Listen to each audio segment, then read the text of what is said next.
Hey everybody, Rob Maurer here, and today we are talking about some new safety data and ratings for Tesla vehicles from the Euro NCAP. We've also got new estimated wait times for Tesla vehicles in China, some news on credit ratings, Tesla in Canada, and more.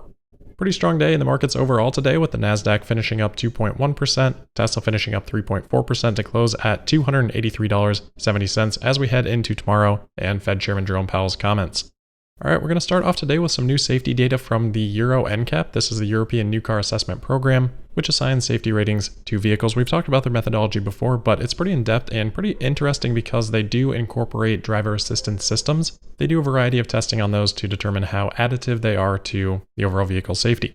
In their press release today, the Euro NCAP said that the highly anticipated Tesla Model Y did not disappoint and shoots to the top of recently published 5-star cars. The Euro NCAP Secretary General, as a part of this release, also said that, quote, "Also congratulations to Tesla for a truly outstanding record-breaking Model Y rating. Tesla have shown that nothing but the best is good enough for them, and we hope to see them continue to aspire to that goal in the future," end quote.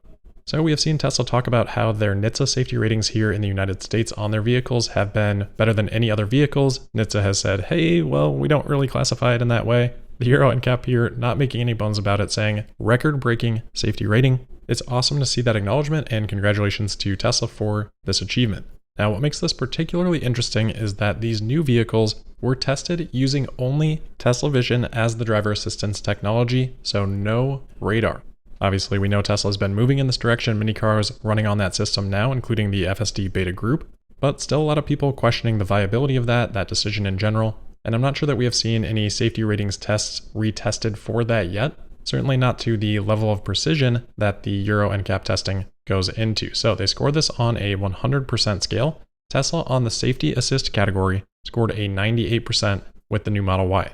This combined with their 97% adult occupant protection score, 89% child occupant protection score, and 82% vulnerable road user protection score to give Tesla their record-breaking rating.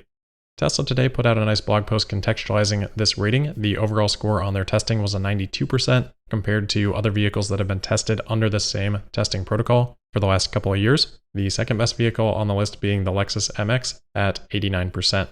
Most vehicles on the list tend to fall somewhere between 75 and 85%, a few dipping down into the 30 and 40% ranges for their overall scores. Tesla then also highlights their safety assist score, contextualizing it in the same way. As I said, 98% score on that. There's a little bit wider of a range on vehicles here, ranging from, I would say, about 65 to 85%. Most vehicles in that range. Second place, the Subaru Outback at 95%. So it's one thing to earn that top score. It's another thing to earn that top score without the use of radar, like many of these other vehicles are using. One thing that's kind of interesting, though, that Subaru Outback at number 2, as far as I can tell, that's not using radar either, if that test was done with Subaru's EyeSight system, which is also camera only. So others that are following along with Tesla's strategy seem to be having a little bit more success, maybe something to keep in mind in general. Anyway, that 97% adult occupant protection score, that also topped the charts out of any other vehicle, Tesla attributing this to many of their advancements like rear underbody casting, improving on what already is a very safe vehicle architecture inherent to all Tesla vehicles. Last couple of things on this safety rating. The vulnerable road user protection score, that was the lowest at 82%, that category. But it is important to understand that the majority of that score is being driven by how safe it is for a vulnerable road user if the vehicle does strike them. That's 2/3 of the score, and that's where Tesla performs a little bit worse, whereas 1/3 of this category score is for automatic emergency braking for pedestrians or cyclists. So the Model Y got a 78% on those actual impact scores that make up 2/3 of that rating, but a 93% on the automatic emergency braking tests. They lost their biggest amount of points there from the automatic emergency braking for pedestrians back over. They scored 1 out of 2 points on that test. As for the safety assist category overall, Tesla ended up losing 1/4 of a point, costing them that 100% score, dropping them down to 98 on automatic emergency braking car to car. However, when we look at the actual tests, I'm not sure where they lost that 1/4 of a point. From what I can tell in the published information, they passed all of those tests. So not sure on that, but either way, exciting to see Tesla's record-breaking safety ratings here, and also the acknowledgement of that from the Euro NCAP. All right, next up for today, we've got more movement in estimated delivery timeframes in Tesla's design studio in China. The Model 3 dropping down to 6 to 10 weeks for both trims. When we had last looked at this a couple weeks back, I have my notes as saying the delivery wait times for Model 3 were 12 to 16 weeks. So about a 6-week reduction there over the course of the last 3 weeks or so. And then for the Model Y, of course, the standard range version still showing 1 to 4 weeks. We have seen that, talked about that before. But the long range version now down to 10 to 14 weeks, and the performance 6 to 10.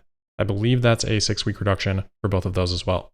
So pretty much the same comments as I had before. We know that Giga Shanghai significantly increased production over the last 6 weeks or so when most of these estimates have changed. And what we have seen from Giga Shanghai, when they ramp up production, it tends to be more of a step change than a gradual thing, versus demand or orders, given the lack of any other changes like pricing, should generally follow a smoother curve. So if you've got a step change in production, but not a step change in demand, then yeah, those estimated wait times are going to come down, which is what Tesla wants.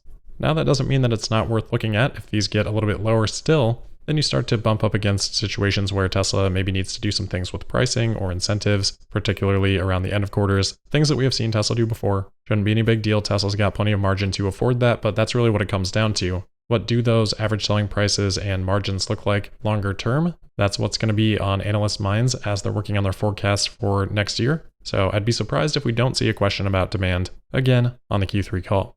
All right, next up, we've got a report from Reuters today talking about comments made by Minister Champagne in Canada. We've talked about this previously, but some new headlines on a possible Tesla factory in Canada today because of these comments. Per this Reuters report, Minister Champagne was asked a question about the prospects of Tesla looking to build a factory in Canada, and he said, quote, "Yes, I'm talking to them. I'm talking also to all the automakers around the world," end quote.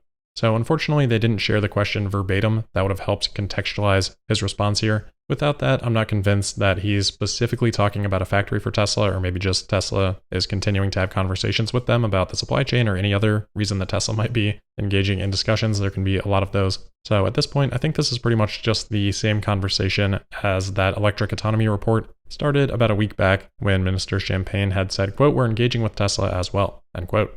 Next is a follow-up to our conversation from last week about credit ratings and Moody's response to Alexandra Murr's, her inquiry about Tesla not being investment grade rated. So after Moody's response last week, Alexandra has now received a response from S&P. They attached their prior communications. We actually already talked a little bit about those, but they say, in particular, we referred to the company's potential for a further upgrade of its credit rating, premised upon, among other considerations, our assessment of the company's ability to sustain its business and financial performance going forward. As with all our public credit ratings, we surveil our credit ratings on Tesla on an ongoing basis. They go on to mention their methodologies, saying that includes both quantitative and qualitative assessments, and then they just close by saying that they can't really comment on the impact that a rating change might have on a company. So pretty standard stuff there, I think. We've already gone through those notes from S&P a couple of times, so we're not going to go through all those details again, but they did highlight the ability to sustain the financial performance, and that's something that I talked about on Friday. I wish Moody's would have done the same, because I definitely think that's a much bigger factor to their hesitancy or their slowness to move Tesla up this ratings ladder. I mean, we see plenty of companies that are primarily reliant on one product or a couple product lines that have and deserve to have strong credit ratings. But as I said, even though I don't agree with it, I don't think it's surprising to see them more cautious with their approach given the dramatic shifts that we have seen in Tesla's financial performance in the last couple of years. Anyway, Alexandra's takeaway here was that it sounds to her as if they're getting ready for an upgrade. I didn't really read that in this way, but we are now coming up on almost a year for both Moody's and S&P moving Tesla up to the rating that they're currently at. So we're starting to move into that time frame where a revision or some new comments might be expected. But I think it's very safe to say that anything like that would not happen before Q3 earnings. We're coming off a relatively weak second quarter that had a lot of oddities influencing Tesla's financial performance. Might as well at this point just wait to see Q3, which should give a lot more insight into Tesla's fundamental financial strength. I'm also not saying that I expect it to happen after the Q3 earnings report. Maybe they'll wait for Q4, maybe they'll wait even longer than that, but I'm just saying it probably won't happen before then. Next up, we've got a report from Drive Tesla Canada on some huge new supercharger location plans from Tesla in California, including one location near Coalinga that, per Tesla's filings, is planned to have 164 supercharging stalls.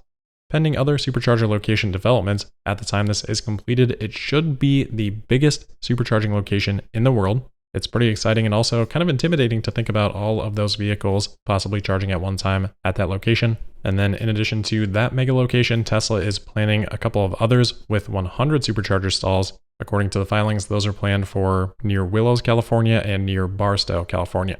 I'd have to imagine that by the time these are completed, other vehicles are going to be able to charge there too. All right, last few things here. First, just kind of a fun one. Tesla has been adding the Tesla sign to Giga Berlin. Tobias Lind here sharing some really nice photos of that new Tesla sign that has now been lit up. Really adds a nice look to the factory in addition to all the artwork that Tesla has had done on the Giga Berlin stairwells. It's really starting to look a ton like the original rendering for Giga Berlin that Tesla had originally published.